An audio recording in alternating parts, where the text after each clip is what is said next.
साथियों नमस्कार, मेरा नाम प्रशांत है और आप देखना शुरू कर चुके हैं भारत एक सोच। साथियों, उत्तर प्रदेश के राजनीतिक घटनाक्रम बड़ी तेजी से बदल रहे हैं। 2024 लोकसभा चुनाव के जैसे ही नतीजे आए, उसके बाद से लगातार भारतीय जनता पार्टी बैकफुट पर है और समाजवादी पार्टी के हौसले बुलंद हैं। आज का जो वीडियो है, आज की जो खबर है, वो समाजवादी पार्टी के मुखिया अखिलेश यादव की पत्नी मैनपुरी से सांसद डिंपल यादव के बारे में है।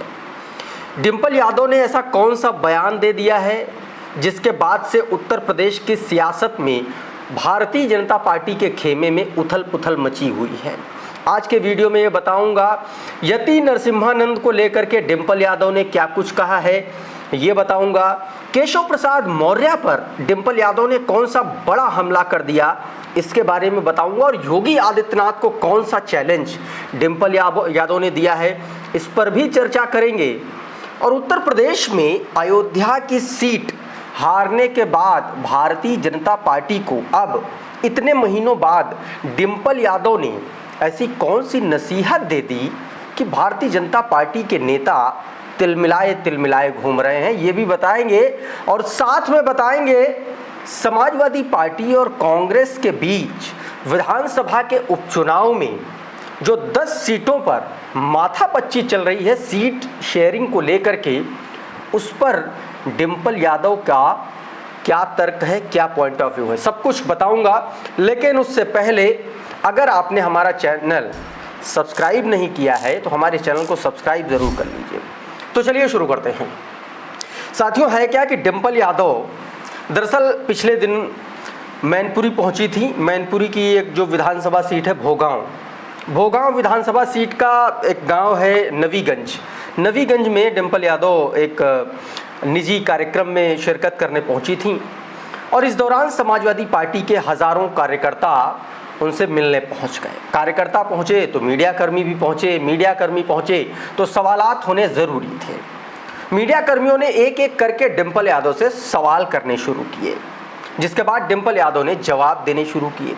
डिंपल यादव के बारे में एक ख़ास बात मैं आपको बताऊं, डिंपल यादव के बयान कभी भी आप तोड़ मरोड़ कर नहीं पेश कर सकते। बहुत सधे हुए अंदाज में, बहुत सटीक तरीके से, और जहां चोट करनी है वहीं चोट पहुंचती है उनके बयानों की। इसीलिए मुझे लगा कि आपको ये सबसे पहले बता दूं। डिंपल यादव ने पहला जो सवाल किया गया वो डिंपल यादव से ये किया गया यति नरसिम्हानंद के बारे में, जो शिव शक्ति धाम है डासना गाजियाबाद में, उसके महंत हैं और महामंडलेश्वर भी हैं, बताया जाता जूना अखाड़े के। इस वक्त वो चर्चा में हैं। चर्चा में क्यों है, मैंने इस पर वीडियो पहले भी किया है, एक बार शॉर्ट में आपको बता देता हूँ। यति नरसिम्हानंद ने प्रॉफेट मोहम्मद साहब को लेकर के एक विवादित बयान दिया है, जिसमें उन्होंने ये कहा कि भाई प्रॉफेट मोहम्मद को रावण नहीं चलाना चाहिए और उससे उनको कंपेयर करने की कोशिश की। इस पर डिंपल यादव ने सीधे तौर पर न सिर्फ यति नरसिम्हानंद बल्कि भारतीय जनता पार्टी को भी घेरने की कोशिश की है। कैसे घेरने की कोशिश की है मैं आपको बता देता हूं। जब यति नरसिम्हानंद पर सवाल किया गया, उनके इस बयान को कोट करते हुए पत्रकारों ने पूछा, तो डिंपल यादव ने सीधे कहा कि जो रावण जलाया जाता है वो प्रतीकात्मक है, वो इस बात का प्रतीक है, वो बुराई का प्रतीक है और हमें और आपको अपने भीतर की बुराई को मारना है, बुराई को आग लगाना है। समाज की अच्छाई को आग नहीं लगानी है, समाज की सद्भावना को आग नहीं लगा देनी है। धार्मिक तौर पर जो अलग करने की कोशिश की जा रही, धर्म में समाज में आग नहीं लगानी है, समाज की बुराई में आग लगानी है। मैंने ये बातें नहीं सुनी है और जो रावण दहन की बात है, मैं समझती हूँ इसका जो असल में जो मतलब है कि हम सभी को अपनी बुराइयों को मिटाकर अच्छाई जो है वो उस पर ध्यान देना चाहिए, बुराइयों का खत्म करना चाहिए। डिंपल यादव ने इस तरीके का बयान दिया। इसके बाद साथियों, डिंपल यादव से पूछा गया कि केशव प्रसाद मौर्य अक्सर ये कहते हैं कि समाजवादी पार्टी विधानसभा के उपचुनाव के बाद और 2027 के विधानसभा के मुख्य चुनाव के बाद समाप्तवादी पार्टी बन जाएगी। डिंपल यादव ने इस पर बहुत सधे तरीके से अपना जवाब दिया। उन्होंने उल्टे केशव प्रसाद मौर्य को घेर दिया।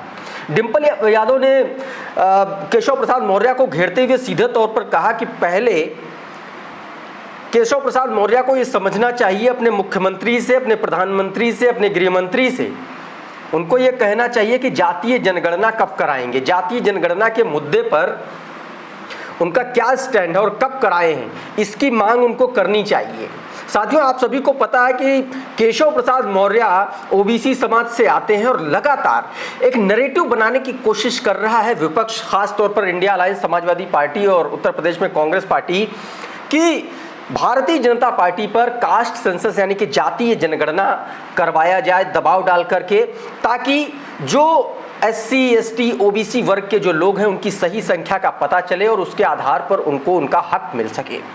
तो केशव प्रसाद मौर्य को जब वो पार्टी विशेष पर, समाजवादी पार्टी पर कटाक्ष करते हैं, तो डिंपल यादव सीधे तौर पर केशव प्रसाद मौर्य को ये नसीहत देती हुई नजर आती हैं कि केशव प्रसाद मौर्य साहब को हमारी पार्टी के बारे में चिंता छोड़ देनी चाहिए, बल्कि इस बात की चिंता करनी चाहिए कि OBC समाज, दलित समाज, शोषित, वंचित और ST समाज किस तरीके से उसकी जाति जनगणना कराई जाए ताकि उनको सही रिप्रेजेंटेशन मिल सके। अच्छी टिप्पणी है उनकी तरफ से और मैं समझती हूँ उनको बात करनी चाहिए आरक्षण के बारे में, क्योंकि 10 साल जहाँ गुजर गए, जहाँ किसी भी समाज के लोगों को नौकरियाँ नहीं मिल पा रही है, तो कहीं ना कहीं वो सरकार के, अपने मुख्यमंत्री के जो सामने बात रखें, जो हम जातिगत जनगणना की जो बात समाजवादी पार्टी करती आ रही है काफ़ी सालों से, तो उसमें मैं समझती हूँ इनको मोहर लगाने का काम करना चाहिए। अगला सवाल साथियों डिंपल यादव से किया गया उत्तर प्रदेश में विधानसभा सीटों के उपचुनाव को लेकर के। उपचुनाव पर सवाल के बाद सीधे तौर पर डिंपल यादव ने कहा कि ये जो अफवाहें हैं या इस तरीके की जो खबरें हैं कि गठबंधन टूट जाएगा, जो गोदी मीडिया चैनल लगातार इस पर चर्चा करते हैं कि गठबंधन टूटने की कगार पर है, कांग्रेस और सपा अलग अलग हो जाएंगे उपचुनाव में।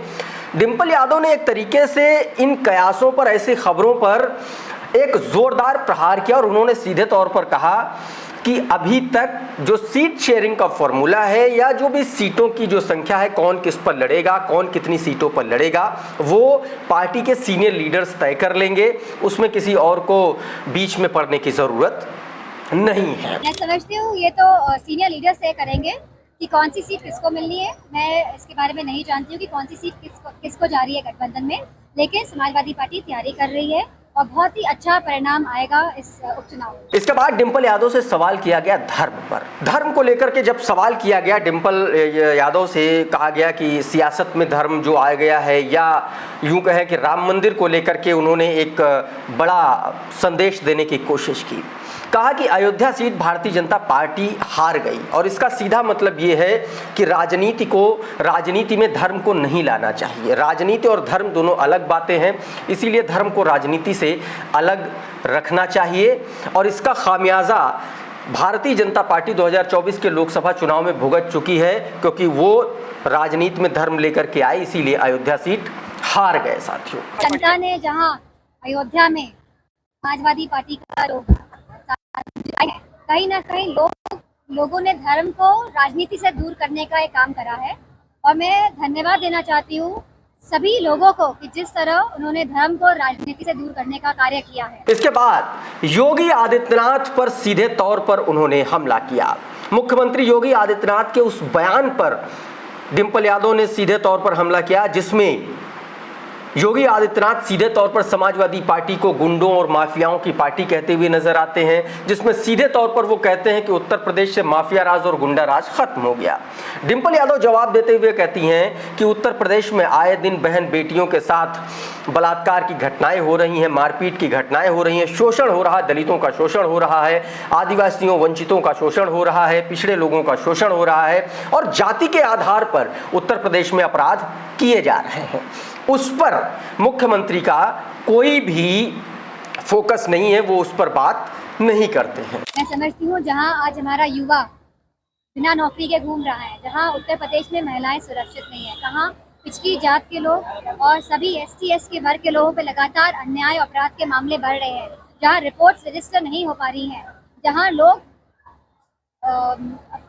लोग आज पुलिस स्टेशन में जाने के बावजूद भी जहाँ डर रहे हैं और जहाँ जा रहे हैं और जहाँ उनकी रिपोर्टें नहीं लिखी जा रही है, तो कहीं ना कहीं पूरा शासन और प्रशासन जो कार्य करना चाहिए लोगों को सुविधा पहुंचाने का, वो पूरी तरह से भ्रष्टाचार में लीन है। तो साथियों, इस तरीके से डिंपल यादव ने कुछ उत्तर प्रदेश की सरकार को, भारतीय जनता पार्टी को, केशव प्रसाद मौर्य को, यति नरसिम्हानंद को घेरने की कोशिश की। साथियों, अभी के इस वीडियो में फिलहाल इतना ही। हमारा ये वीडियो आपको कैसा लगा? अगर अच्छा लगा तो इसको लाइक कर दीजिए, इसको शेयर कर दीजिए। अगर आप हमारे चैनल पर पहली बार आए हैं और हमारा इस तरीके का कंटेंट आप पसंद कर रहे हैं तो हमारे चैनल को सब्सक्राइब जरूर कर लीजिए, बेल आइकन दबा दीजिए ताकि इसी तरीके के तमाम वीडियोज़ आपको सबसे पहले मिलते रहे। साथियों, अभी के इस वीडियो में फिलहाल इतना ही। बहुत बहुत शुक्रिया, बहुत बहुत धन्यवाद। आप जुड़े रहिए भारत एक सोच के साथ। नमस्कार।